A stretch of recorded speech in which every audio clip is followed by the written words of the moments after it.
I look at him, I said, really? Oh, so that's how you're going to play it. You going to do this? Okay, fine. That's all I needed. That's all I needed for him to do that. And it became personal with me.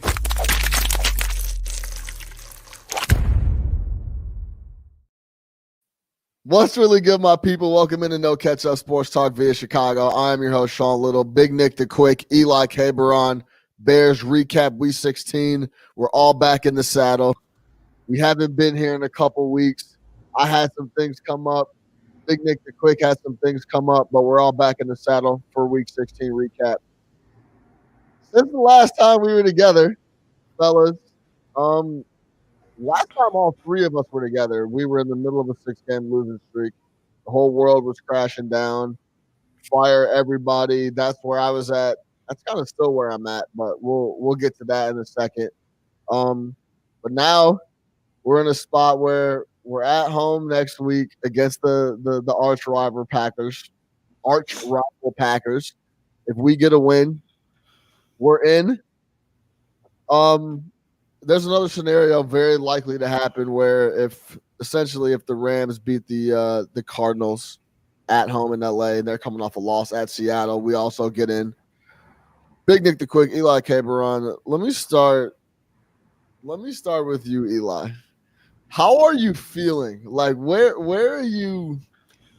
Are you happy? Are you sad? How do you feel about the situation in the Bears right now? It's an actual interesting spot. Yeah, my thoughts they've definitely changed since the last time we were all together, but my overall stance has not really shifted too much. The Bears have beaten the Texans, they've beaten the Vikings, right? And then the Jaguars. Like they're not really rolling together wins against great teams. I still don't think that this is a very good team, the Bears, that is. And to be honest, I don't expect them to make the playoffs next week. I don't think that they can beat the Packers. And I just saw that Jared Goff broke his thumb, so that's going to hurt the Rams' chances against Arizona. The Bears are allegedly. The Bears are a very average team. We've been saying this all year. They don't do anything very well. They can beat up on bad teams, but they can't hang with good teams. And so we'll see if this new offense that they've been unveiling these last few weeks works against a talented team and a quarterback like Aaron Rodgers. But I need to see it to believe it. Yeah, let's talk about, before we get into the overarching long-term deal that is inevitably a conversation that needs to be had that no one wants to talk about just because they're ripping off wins and hanging up 30, 40 points on people. So it's like, no, for what? Long-term, let's just talk about us beating up on people, right? So we go into Jacksonville in a must-win spot if we want to keep the playoff run going. And we blow their doors off. We do what we have to do. Mitch looks shaky in a couple spots, but let's be serious. Jacksonville is 1-15 or 1-14 now, and soon to be 1-15. They've locked up the number one pick in the draft. They didn't have too much to play for, if anything. That being said, they did look solid. The offense seems to be cruising. Big Nick, you don't seem to be too interested. You're not even worried about the Bears season at all. Is this just another week for us to just something to talk about? At least just close the season on a high note. Well, let me start off by saying this because you reminded me of something, and it's something I was thinking of last night. It's not Bears related, but could you imagine being a New York Jets fan, watching this entire season, right? knowing that, hey, the light at the end of the tunnel is we're going to have that number one pick, man. We're so bad. We can't do anything right after all this Adam Gase bullshit of who's calling the play calls and that press conference and this guy being a clown and trading all of our best players and just this debacle. For habit in the 16th week of the season, you lose that number one pick and a generational talent in Trevor Lawrence. You're still going to end up with a really good pick, but you lose that number one pick after all this. I just feel for the New York Jets fans, man. But shout out Sam Darnold. That might buy him another year at life because Trevor's not coming to town. So that was the first thing I thought about. As far as the Bears go, look, man, I think Eli kind of said it. My thoughts on everything have kind of – I don't know if they've changed. I became indifferent to the season like 3 or 4 weeks ago, if we're being completely honest, right? I think kind of similar to last year, when the Bears are like this, they break me at a certain point, and I just stop I can't be emotionally invested because it's too much to deal with on a Sunday. So I think, that happened before the Lions game. I'm not sure which game it was, but I was just kind of done. With that being said, look, they've won 3 straight. Bears scored 140 points over their last 4 games. We're going to, worst case scenario, finish 8-8, right? So any talks of having one of these elite draft picks or these top 10 draft picks is already out the window. So at this point, we might as well go in there next week and get this win, right? I think to come to this point where we're the only thing that stands between us and this playoff berth is winning this game next Sunday, and knowing that if we lose it, it really doesn't change anything either way, right? It's not going to give us that much better of a draft pick. It's not going to seal Matt Nagy's fate. I think Pace's fate is probably sealed, but it's not going to seal Matt Nagy's fate. So at this point, go out and win it. I mean, go out and win it. Go out and win the game. Go to the playoffs.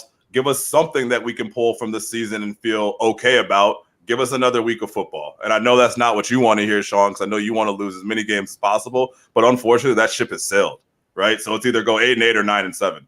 Your draft status isn't going to change too much. Why come this far? Why do all that? You probably have a better shot at evaluating your future with one playoff game, right? At least see what these guys are going to do in the playoff, who shows up to play. You never know what could happen. I don't need But at the same time, I mean, what's the point of losing next week, though? What's the point of losing next week and end of the season? No, I mean, Really, you gain nothing. You know what? A few weeks back, me and Kevin Brown were talking, and I said my worst nightmare was for us to rip off 3-4 wins in a row and make the playoffs.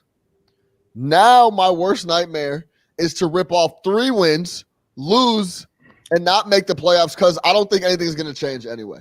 I think we are. The storyline is so far down the tracks now that we've won 3 straight. Maybe we could have made the play calling decision earlier in the year to have Nagy give that up to Laser, and now I think honestly we're to the point now where people believe in Laser, and now they're starting to believe in Mitch again.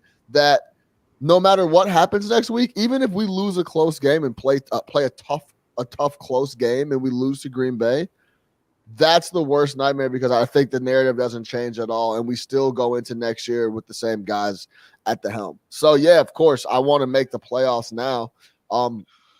Long term, this nothing that I've seen in the last 3 weeks or 4 weeks or whatever it is changes what needs to really happen if we want to be a contender in the NFC, a true contender in the NFC. Like simple as that. Pace would have to go, Nagy would have to go, and we'd have to move on from Trubisky. That trio doesn't win more than 8 or 9 games.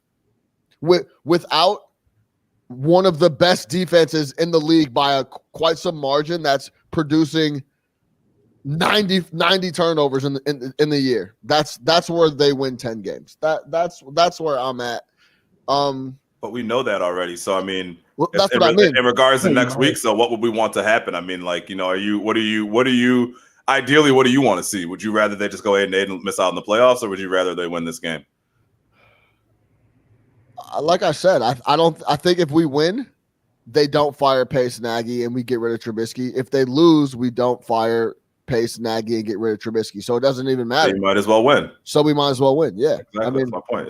That's what I'm saying. Like my worst nightmare was to run off 4 straight wins and make the playoffs because I thought that would for sure seal that we would keep Pace, Nagy, and Trubisky. Now I think we're keeping Pace, Nagy, and Trubisky win or lose. I think Pace is out.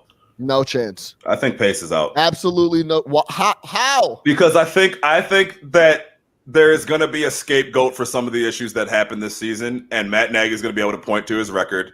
Mitch Trubisky is going to be able to point to the fact that there's no other fucking quarterback that you can bring in next year. And Ryan Pace is going to be kind of left holding that bag. He has to answer for the offensive line. He has to answer for Robert Quinn. Yeah, do you know? Wait. Yeah, hold on. You get fired. Yeah, so he gets fired. Yeah. But I think he gets fired. I think Ryan Pace gets fired. You think Mitch wants to come back, though? Because Mitch is a free agent. We talked about this yesterday. I don't know where else Mitch goes that he has an opportunity to start next year better than Chicago.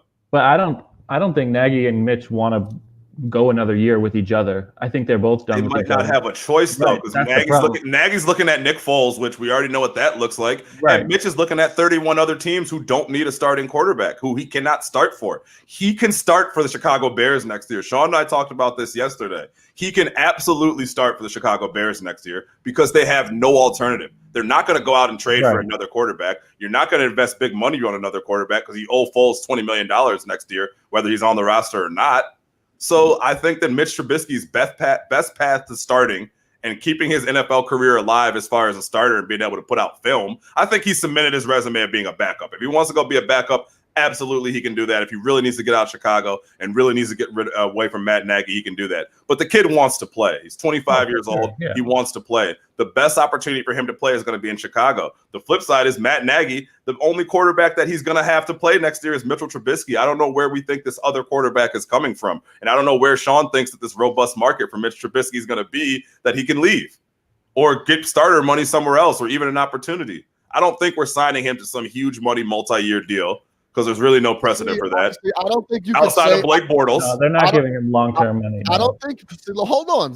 Why not though? I don't think you could. I don't think Nick. I don't think you could say both of those things in the same sentence. What? You can't say the Bears have absolutely no choice but to run Mitch back. They can't do anything. There's no market for him, et cetera, but they're not going to give him a deal.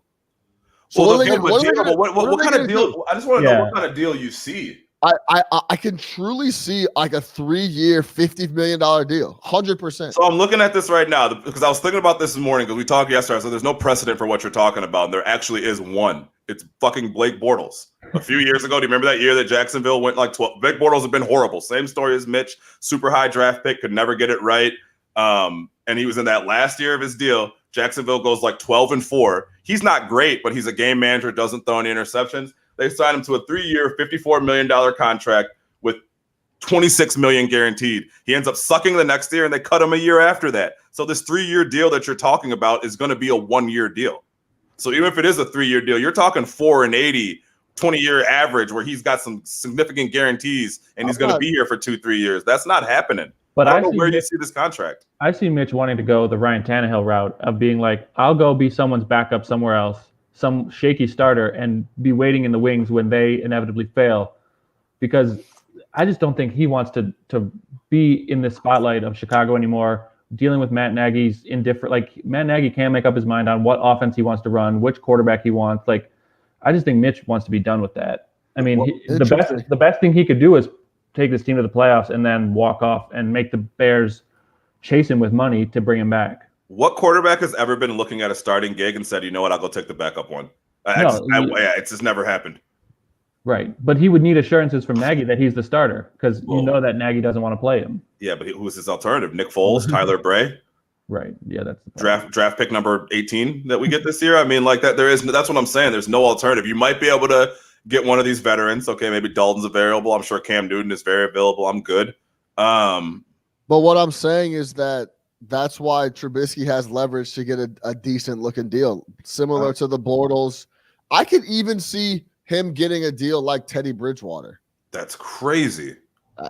Yeah, crazy. I mean, Bridgewater stepped in for the Saints and went 5-0 and played great. My man just went. He's just if he makes the playoffs, he'll have gone 4 in a row. He'll have won off 4 wins off the bench, and then they'll make the playoffs. And then if he plays decent in the playoffs, Teddy Bridgewater is an exponentially better quarterback than Mitch Trubisky. Teddy Bridgewater's whack. So is Trubisky. They're both whack. All right, let's be serious. So I can 100% see him getting a deal exactly like that. There's zero scenario that Mitch Trubisky signs a Teddy Bridgewater. Okay, let me ask you this. It just doesn't happen. Okay, bro. Me and Nick talked about this yesterday. We disagree but for whatever reason, Nick seems to agree that the Bears have we both agree that the Bears have no choice at quarterback and have to bring back Mitchell Trubisky. But in the same breath, he says, "Yeah, but give him $6 million and tell him that this is all he can do." It's like he knows the position that we're in, right? That's fine. Right, we've boxed ourselves. The Bears have boxed themselves in. Right, so extending Mitch earlier. Yeah, so then let me ask you this, which was the right thing to do. So I mean, we couldn't extend him at the time.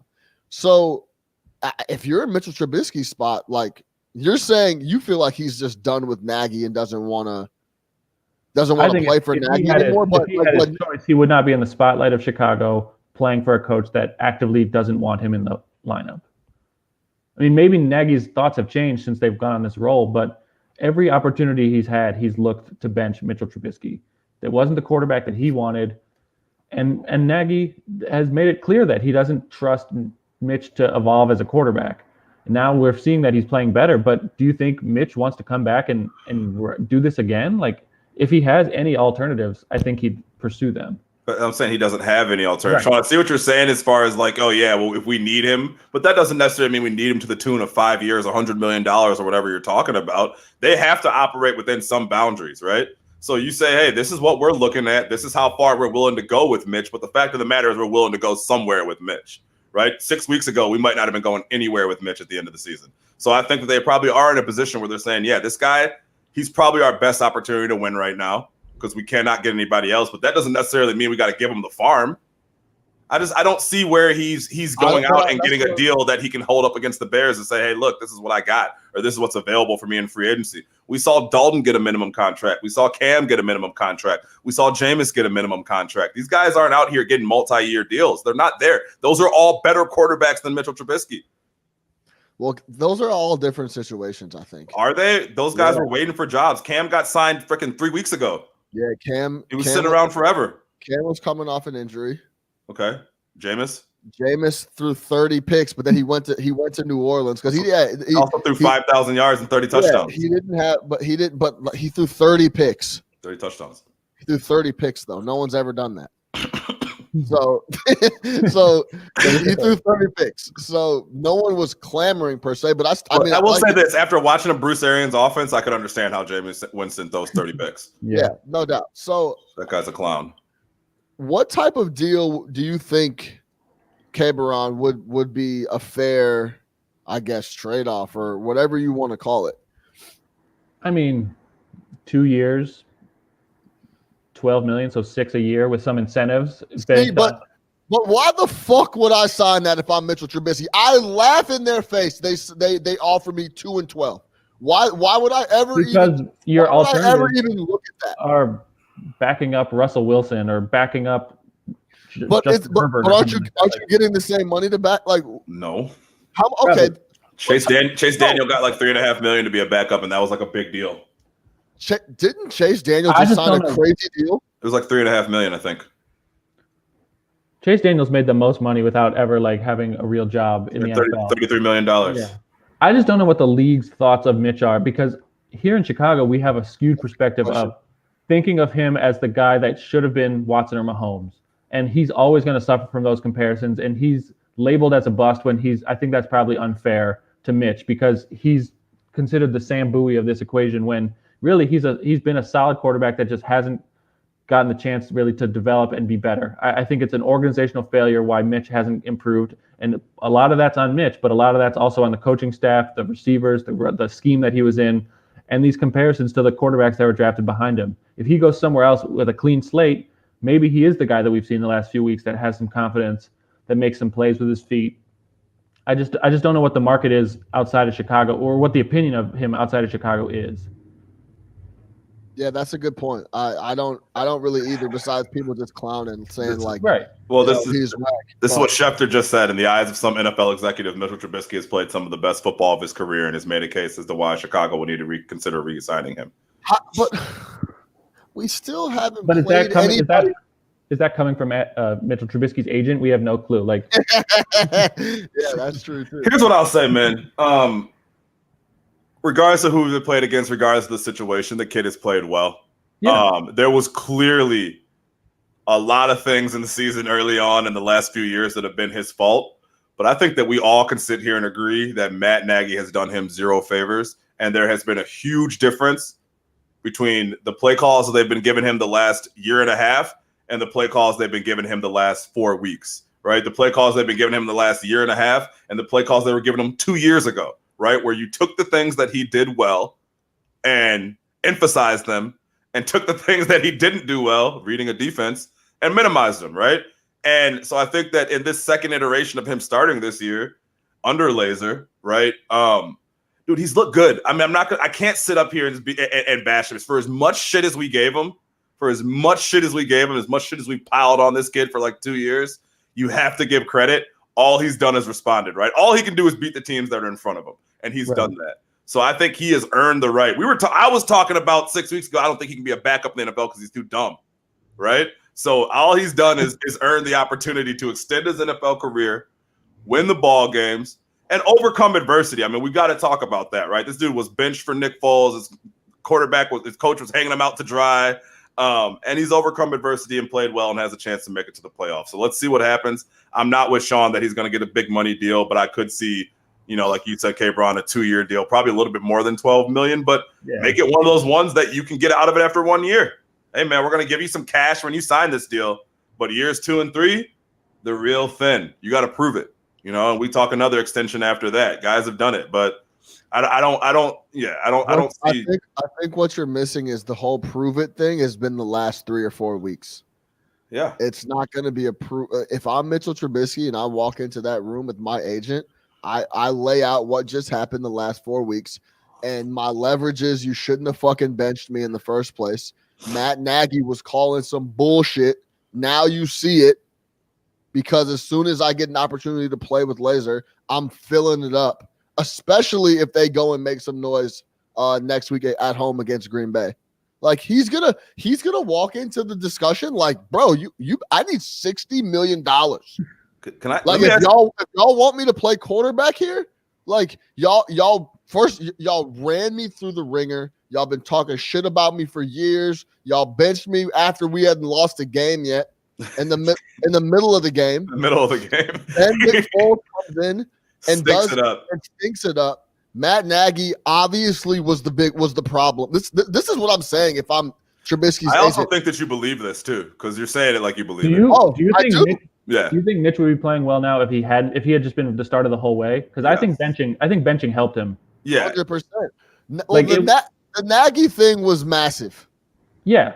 That they needed their separation. You really can't. If you want to talk about the turning point of the season, it's 100% Matt Nagy giving up play calling duties. Without question. 1,000%. It's all that those blunders. I understand we had the Komet play yesterday, and we've had some blunders over the last few weeks. But we're talking about in the middle of that 6 games or 7 game losing streak, some of the play calling, some of the decisions, some of the offensive play was so atrocious. It was so inexcusable that 100% you put that on Nagy. And a lot of that is also on Nick Foles, which was a Nagy decision. I think we talked about this a little bit yesterday. Benching Trubisky in the moment, we all agreed with it. We were like, hey, man, there's a lot of plays that he's leaving out there. Where Nagy fucked up was not putting Trubisky back in after like 2-3 games of Foles and really seeing, man, this guy with our offensive line is a zero. He cannot move, and we can't protect him. You need someone in there who can at least make a play with his feet. That is where Nagy fucked up. If you're going to fire Matt Nagy, that is what you hold him to. Like, what were you watching that everybody else wasn't seeing that made you keep Nick Foles in there? Because there was no reason. I forget which game it was. Again, we had to go back through this terrible season that broke me. But there was games in there where it's like there's just no reason that Nick Foles should be playing quarterback. Right? I think the turning point was that Monday night game against the Vikings where the defense played well. They got a kick return for a touchdown, committed no penalties, and scored no points. Like the offense could not do shit. And that's like, there's one phase of the team that just doesn't show up to the game. Like that's on the coach. Yeah, and he handles that team. Right. That's your answer. That's what you answered to. So let me ask you this, Sean. If we win next week and he comes out, and let's say we either A, win a playoff game, or B, he plays extremely well in that playoff game. I know that's your worst. That's like the double worst nightmare for you. But where are you personally if that happens? Like, what would it take for you to be like, you know what, man? Like, fuck it. This is probably what we should do. If never, I'm never. You gotta be on Lombardi. I don't think. Yeah. I mean, maybe. Yeah, I guess. Joe Flacco hot streak. Yeah, I guess if we ran off and won the Super Bowl, then yeah, I guess. But that's not going to happen. And this is the other thing you're forgetting about this Trubisky contract thing. He has one of his biggest supporters in the world, and Ryan Pace is going to be in the room. Ryan Pace can't wait to offer him a contract. Do you understand what I'm saying? Because that validates Ryan Pace then. Yes, he can't wait to give him a contract. The problem is, and we've talked about this, it seems like the whole season, if they win the next week and go to the playoffs and be competitive at Seattle or at New Orleans or at Green Bay the following week in the wild card round and lose, do they run it back next year with the same roster? Because then you're just looking at the same issues again in 2021. Listen, we are in that ship's already It's sailed. no man's land, yeah. I think we're in no man's land. This is what we talked about. Hold on, Nick, real quick. This is what we talked about 3-4 weeks ago, Cameron. I said my worst nightmare is we're going to rip off all these wins. We're going to go to the playoffs, and we're literally going to run back the exact same team that we have currently. We're going to bury a bunch of money into Allen Robinson, which wouldn't be a bad signing, but I still think we don't have a long-term quarterback. We need to revamp the offensive line completely outside of Whitehair maybe. But that's what it is. Yeah, I think that ship has already sailed. I think if we go to Green Bay even and play semi-well or at home, I don't know why I keep saying at Green Bay, but if we play at home semi-well against Green Bay, I think Trubisky's going to walk in the office with his chest puffed out. He's going to get a new deal, and we're going to be exactly the same spot we were earlier in the year. After beating 3-0 teams. There's a major difference between what you've been saying, which is bring back the three-headed monster of Nagy, Trubisky, and Pace, and bring back this entire roster. I don't think there's any way that if you're Ryan Pace and you're halfway competent, you go into the offseason and not make the offensive line a priority. And winning games, winning these games doesn't make a difference on how you approach your offensive line in the offseason. It doesn't make a difference on how you approach your defensive line in the offseason. It doesn't make a difference in how you approach the playmakers in the offseason. Those are still needs that the Bears are going to have. So I don't think that winning it might bring those guys back, right? We're talking about two different things. Yeah, but we've been talking about trading Hicks, trading Fuller, trading those key guys. If you make the playoffs, you're not going to trade those key guys. You're going to think, oh, we can build on this. Like the offensive line, yes, has to be addressed, but it's those key players on both sides of the ball. Are you making moves that are looking towards the future, or are you making moves to look towards 2021? We weren't sure that was going to happen either way, though. That was just what we were talking about. Yeah, I mean, in the NFL, we don't see trades happen like you would never see a team just go around and start fire selling. But except for the Dolphins last year, I guess. I mean, but if the Bears only have a few chips to play, though, like it's like they're stuck in this salary cap limbo. The only moves they have to escape it are trading Kyle Fuller or doing something that seems aggressive. Trying to get rid of Quinn and Jimmy Graham. Like they have to make some short-term losses to make long-term gains if that's their goal. But if they think that they can win in the short term, then they're not going to do that. I mean, I still think that they address the offensive line, though. I mean, there's things that are glaring that they're going to address in the offseason. There's no way you can't. I mean, the offensive line has played a lot better since they made they pulled out. Who's the guy I've been absolutely murdering all year? Rashad Coward. Oh, my God. That guy shouldn't even be allowed in fucking Lake Forest forever. It's like the worst offensive lineman I've ever seen in my life. Literally. I've seen some bad ones. That guy fucking sucked. Well, he's not an offensive lineman. That's the problem. He's not an NFL football player. So yeah, I mean, there's definitely moves that they can make, and I think that they're going to address those. I don't necessarily trust Ryan Pace to make the right moves, but I don't think that winning the playoffs or getting in the playoffs doesn't mean that we're not going to address the holes in this roster. And I don't think that not making the playoffs meant that we were going to start trading off pieces left and right. I think if we lost 8 of our last 9 or 9 of our last 10 games, they should. You would have fired everybody at that point in time. I mean, honestly, bro, this reminds me so much of the Bulls when they went and got like Rondo and Dwayne Wade. We're in complete limbo. We obviously have a very average football team. It's obvious Nagy. Listen, a guy that doesn't call the offense or design it or do anything with it needs to be motivational like Mike Tomlin. Mike Tomlin is the coach of the Steelers because he is the elite of the elite motivator, rah-rah, keep people. I mean, he doesn't do that good of a job of keeping people in check, I guess. That's something that's not really talked about. But dude, listen, bro. He handled that AB and Le'Veon Bell in the same locker room situation, bro, and they were winning ball games. And Big Ben. and Big Ben. Those are three characters. Yeah, but listen, AB was also live streaming from the locker room. Juju Smith is dancing on people's logos.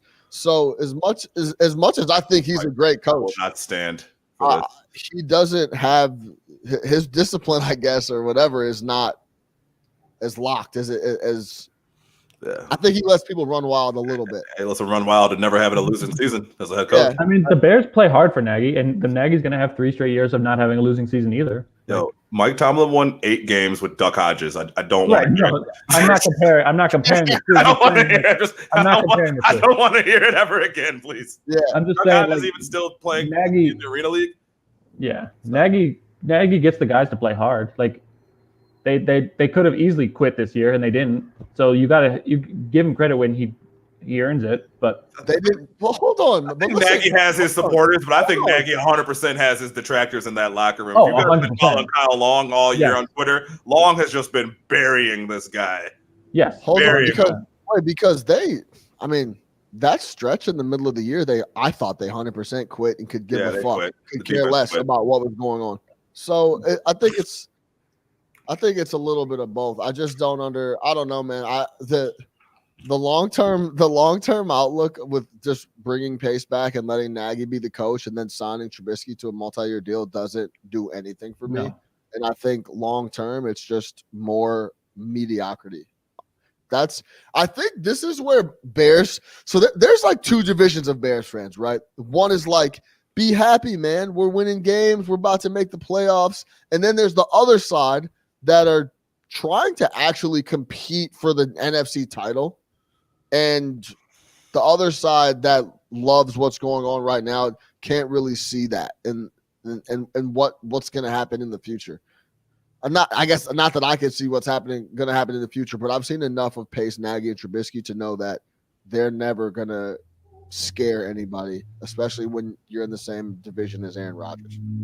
Yeah, but you also need to be realistic about what the situation is right now. And like, while all that sounds great and like this is what we should do, those moves aren't there to be made. Like, I don't understand. I mean, there's only so much that we can do, so we have to live in the reality. And again, bring him in. Next year is the reality of the best situation that we can do. So win 7 games every year till we die, and then that's it. That's what we'll do. That's our fate. That seems to be our fate. Like that's what it is. Well, let's do bottom out. That's well. And you could still bottom out and be like Miami. And did Miami actually make the right decision? Did they get the best quarterback out of that draft? I don't think so. So it's an inexact science. I mean, they threw away that entire year. They obviously rebuilt their defense, but is Tua where we at with Tua? Yeah. I mean, they're going to the playoffs and they'll have the number 3 pick in the draft because they worked with the Texans, who are idiots. Yeah, that's a great deal. That's fucking. But that's what I'm saying. What a move. But that's what you do when you start giving up your assets. You give up Tunsil. You get. They do have that Texans first round pick. What a fucking awful trade for the Texans. You get. See, I guess no, they needed a left tackle though. They really need. Yeah, Watson was getting killed. It was a dumb trade. It was a dumb trade. You can't justify it. What was the do we? And then they made Tunsil the highest paid lineman in the NFL too. They agreed to the deal without ever like working out the contract. Hold on, I'll look it up. Yeah, then I think he waxed them in the offseason. Was like, hey, you guys get up a first for me, so you got to pay me. Oh, that was leverage. That was leverage. He walked in like, hey. Sounds like Khalil Mack. Yeah. No, but yeah, it was like Khalil Mack, except the Bears worked out an extension with Khalil Mack before they agreed to the trade. Yeah. So the Texans got Tunsil, and then Tunsil walked in, was like, you have to give me all the money or else you've just thrown away 2 first-round picks for nothing. Same thing Jalen Ramsey did. Yeah. Yeah. Ramsey got traded with no deal, and then it's like, hey. They're playing checkers over here while the Dolphins are playing chess. Well, Ramsey and Tunsil are good, though. So, I mean. Ramsey's good. Tunsil's okay. How much is a franchise left tackle helping the Texans this year when they have no playmakers on defense? I'll never be against signing offensive linemen because we've seen the other side of that. Oh, but yeah, I mean, I don't think Tunsil's he's good, but yeah. Let's talk about. Oh, sorry. No. Go ahead. It was Tunsil and Kenny Stills for 2 first-round picks. Jesus. Yeah, wow. Bill O'Brien is fucking brutal. That guy should never be allowed anywhere near the Shield. I think he's back to Penn State. This is probably a hot take, but I think he's actually an okay coach, but he can't be running the front office and coaching at the same time. Hey, I'm gonna send you a video after we get off today. It's last year's Chiefs-Texans playoff game. I want you to watch it. No, I'm serious. I want you to watch it. Then please repeat that statement next week on the podcast. Well, I think he just had too much going on, man. No, it was the worst coached game. It was the worst coached game I've ever seen in the NFL. It was really bad, but they had no chance anyway. He freaking punted. I mean, they had a chance. They were up 24-0 in the they're up 24-0. You're at a fake punt up 24-0 in the second quarter. Yeah, I forgot about that. Yeah, that's true. Okay, let's talk about the game next week. So we're at home against Green Bay. Can we beat those guys, or do we need to worry more about the Rams taking care of the Cardinals and then us sneaking in? How much does Rodgers play? They're trying to lock up the one. Rodgers is going to play full go, and he's trying to lock up the MVP. And he likes to beat the Bears. Yeah. He's going to be fully loaded. How do you see the game going next week? What do we got to do? We should rely on the fucking Rams. Yeah, I think that the Bears have gotten better since they played the Packers a couple weeks ago, but I don't think they're at Green Bay's level. It helps that we have a running game now. Montgomery actually snapped against the Packers last time, and that's kind of what sparked all this. But I just don't see them containing Rodgers and Adams and Aaron Jones. The defense has been so-so the last few weeks. To be honest, like they haven't been as aggressive and as well-rounded as they were earlier in the year. They struggled actually a little bit yesterday against Mike Glennon. So look at Rodgers. I just don't have confidence that the Bears can win a must-win game against Green Bay. We've seen it too many times in our life of this not going our way. So, I think our faith is in the Rams' hands as opposed to the Bears taking care of business themselves. Yes, so you feel the same way, Quick? Ditto. Yep, 100%. I never feel good going against the Packers. Never have, never will. Doesn't matter who they got back there. Doesn't matter the situation. Doesn't matter if it's a good Packers team or a bad one. I never feel good about that. So, yeah, I think we got to rely on the Rams. Luckily, Cliff Kingsbury is a bad head coach. So it's a good chance the Rams can take care of business against the Arizona Cardinals. Talk to me about this golf broken thumb when we were on that broke, K-Baron. Yeah, they said – yeah, I'm just looking at – Who's the backup? Who's the backup in LA? Saying that they broke it. Oh, isn't it oh, man. It's on his throwing hand? He will wait to see how the thumb is after swelling goes down, but it's unlikely he'll play next Sunday versus Arizona. Could well be a season-ending injury. Case Keenum. Isn't it Case Keenum? Is Case the backup? I hope not. Oh, John Wolford. Or I hope so. He's solid. John Wolford. Who is the Rams? Is it Keenum in Cleveland, isn't he? Yeah, I think it's John Wolford. Yeah, that's what I'm saying too. Who the fuck is John Wolford? That's not good. He doesn't even sound like a quarterback. Hold on, let's. John Wolford played football at Wake Forest. Oh God. Oh, he's a running quarterback then. Yeah, I guess. Anytime you can get a quarterback from a basketball school, you got to do it. Look, either way, he last played for the Arizona Hotshots in the Alliance of American Football, the AAF, which lasted half a season. And he threw seven picks there. Yeah, if you're throwing 7 picks there, then hey, so basically our fate is in the hands of John Wolford. He went from playing for the Arizona Hotshots to playing against the Arizona Cardinals in a must-win game for the Rams. Great. The Cardinals have looked super shaky. I think Kyler's been covering up Kingsbury, I guess. I've been trying to tell you about Cliff. Yeah. I'll tell you about Cliff. Good old Cliff. Cliff sucks. Well, we knew that when he got hired. Makes Bill O'Brien look like a good coach. No, it was just like, at least Bill O'Brien moves DeAndre Hopkins around. They keep DeAndre on the left side of the field every time. Like it just makes sense. I think that Bill O'Brien should be indicted. You said brought on charges? Yeah, on several fronts for the things that he's done over the last couple of years. He's like a RICO case on Bill O'Brien. Racketeering. Yeah, like racketeering. It's criminal crimes against humanity.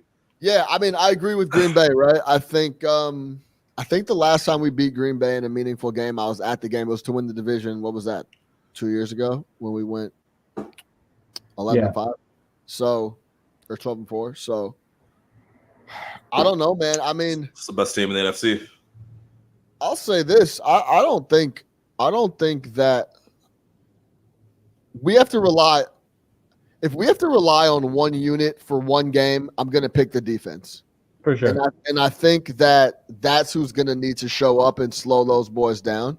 And I think we have a shot to do that, and Green Bay's defense is soft enough that we could have a shot to win. I think that game is closer than maybe some folks will, but there's one thing about Green Bay is if you fall behind, they just roll you over. Like they don't slow down. I don't think I've ever seen Aaron Rodgers give up a lead at we're playing in Chicago, but like at Lambeau, like last night, they got up 10 points. Shit, game is over, dog. Like he's just gonna put the pressure on you anytime he needs to.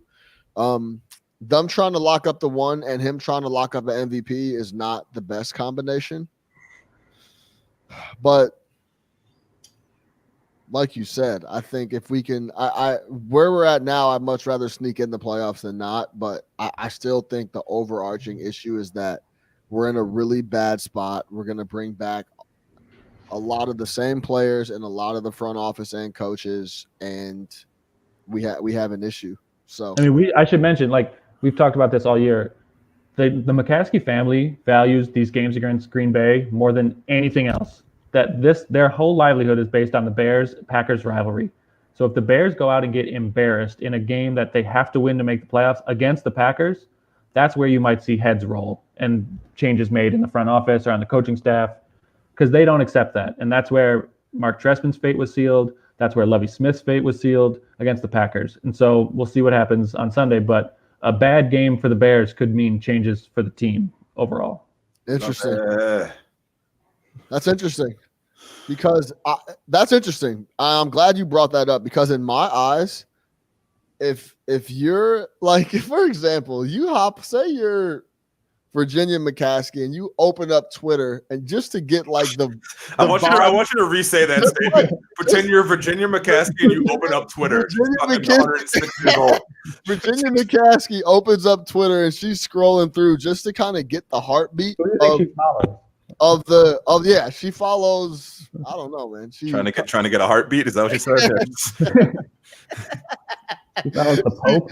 But if she's looking and trying to get a feel for what Bears fans are talking about, you look through the conversations and it's like people are pretty happy. I don't really. Yeah, I think a majority of I think I'm the minority where I'm looking at this situation as a negative overall for the franchise, and a lot of people aren't. They're happy, and Mitch is. I disagree. I don't think you're looking at this as a negative. I don't think it's a minority. If you think I'm looking at it as a positive, I think you're mistaking what I'm saying here. I'm not looking at it as a positive. It just is what it is. I think there's a lot of happy, positive Bears fans, way more positive than I am. I think I'm the minority, and I think people are like, hey, we're scoring 30-plus points a game now. We have a chance to make the playoffs. And, yeah, we made a mistake by benching Trubisky and not giving up play calling earlier, but we've made that change now, and this looks like a solid football team. I think that's a majority of the narrative. And I think that's incorrect, and I think Pace can go, and I think Nagy can go, and I think Trubisky is a backup quarterback in the NFL. I'm not going to be the guy. I don't want to be the guy that focuses on every negative thing, but like there was a couple plays in the other day yesterday where he looked like, yo, what the fuck what are you doing? He can still make this bonehead. Yeah. Well, that interception in the red zone was fucking. Oh, well, the interception was brutal, and then there was another play in the third where they dropped the pick. So like, he's just. I don't need to see another full season of Mitch Trubisky to be like, yo, this dude's an average quarterback, and I don't want to be an average football team anymore. We're literally an average football team every single year. So that's where I'm at. So am I rooting for them? Yes, of course. I want them to win. When the game starts, no matter the situation that we're in, I still want them to go out there and get a W. But that doesn't change the long term. The GM for the Chicago Bears long term can't be Ryan Pace if we want to win some shit. That's simple as that. Blow up Virginia's Twitter and tell her that. Yeah, I'm gonna have to tweet her. But that's it, man. It's interesting. I think this even makes it more interesting that golf is going to be out. Because the Bears we had a really, really good shot of making the playoffs and losing on Sunday. with Goff out, that makes it a lot more difficult. So we'll see. We'll see what happens. Any last comments, Cameron, Big Nick the Quick? I mean, I wish there were fans there on Sunday. I wish that there was going to be a sold-out Soldier Field to greet the Packers, but it's going to be an empty stadium, and I don't think that bodes well for the Bears. I had the full screen to open up. I didn't see some of these comments. Shout out Chicken with Yams. I love that name, Chicken with Yams. He said everybody's coming back. Yeah, man, it's tough. I don't know, man. I don't know. Bears at home against the Packers Sunday. Win and you're in. You know I've been at some big Packer win and you're in games. I was at the roll left Cobb over the top game where we lost. We win and we're in that game too against the Packers. Yeah, that was a brutal one. It was freezing. We had a lot of fun though. So we've seen this movie before. It would and I could see Rodgers trying to bury us. Jordan Love's not playing on Sunday. That's funny. Yeah. So that was like Chicken Williams said if Jordan Love beats Trubisky, everybody get next. A lot of people were saying like, oh, it'd be the most Bears thing to lose to the Jaguars yesterday and blow their chance. No. The most Bears thing would have been beat the Jaguars like they did, and then next week, if the Packers had nothing to play for, Jordan Love comes in, destroys us, kills our playoff chances, and now we're looking at another decade of a Packers franchise quarterback that's just going to kill us. So I'm glad it's not that. I guess it's going to be the enemy we know as opposed to someone new that can haunt us. You're right. So 5 years from now, Jordan Love comes out and he's a motherfucking problem. Yeah, exactly. Yeah, that would be. I guess that would be. Yeah, that would be. And he's a problem. Yeah. Yeah, and they get another fucking 30 years of quarterback play. It's okay. They only win one Super Bowl if they have another 30 years of elite quarterback play. That's the hidden secret about the Packers. 50 years of elite quarterback play. The boys got 2 Super Bowls. Yeah, they got 2 though. 2. Yeah, that's great. Yeah, they got 2. Should have 8. They should have a few more. Hey, Mike McCarthy, talk about being indicted. Dude, no one should be indicted more than Mike McCarthy. I was about to say that's a conversation off season, but we could talk about the worst coaches. Bill O'Brien's on Mount Rushmore, but I don't know if Mike McCarthy wasted Aaron Rodgers' complete prime. He's so bad. It's criminal what they did to Rodgers' prime with that organization. Hey man, McCarthy didn't pick a quarterback this year though. No, he didn't. But honestly, Rodgers let them off nicely with that. I would have been. Yeah. I would. You don't know what he's saying behind the scenes. He doesn't say a lot, so he could be behind the scenes in their office every day, like y'all stupid motherfuckers. Yeah, but yeah, man, he let those boys off easy for that. Oh my god, I can't believe they drafted that guy. I want to talk about Devontae Adams being unguardable now. Can you imagine if there was someone else that was like a somewhat of a threat? I mean, yeah, these guys, Vantez Scantling, he's like making into a threat, I guess, but. Imagine if they had like a Mooney or somebody like that in that position. You know what I mean? Like there were still quality receivers for them to take. Yeah, it'd be ugly. That is ugly. I can't believe they did that. Yeah, Bears Week 16 recap is in the books. That's 3 straight W's. Winning you're in at home against Green Bay for Big Nick the Quick, Eli Cabron. I am your host, Sean Little. Make sure you subscribe everywhere, man. YouTube, iTunes, Spotify. We're here. Bear down. I'll talk to y'all next week. Bear down. Oh. Let me put on let me close it with the outro.